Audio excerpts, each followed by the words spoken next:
It is it is now the beginning of opportunity time for Coach Stephen Pearl and this Auburn basketball team after 3 games where you kind of got a chance to get your feet wet a little bit with this new roster and obviously a lot of new faces, and Stephen Pearl taking over as well.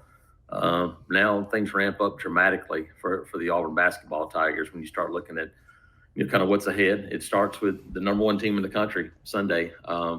In Birmingham, they get to play the Houston Cougars. They're the #1 team right now.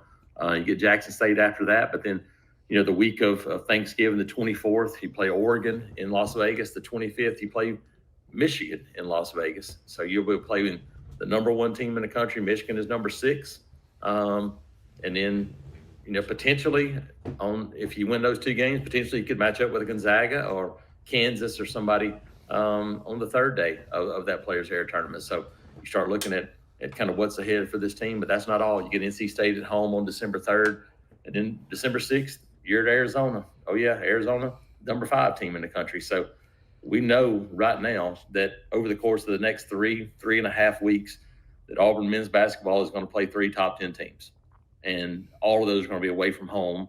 So you start talking about the opportunity for men's basketball, and it is massive. Here's the thing about basketball: you can lose games, and they're probably going to lose some of these games.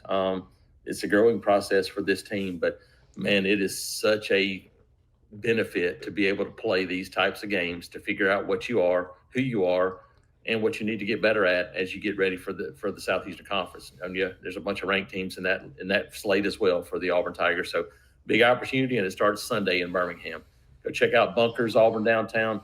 Great food, sports bar atmosphere, dedicated parking, and more. Check out Bunkers Auburn.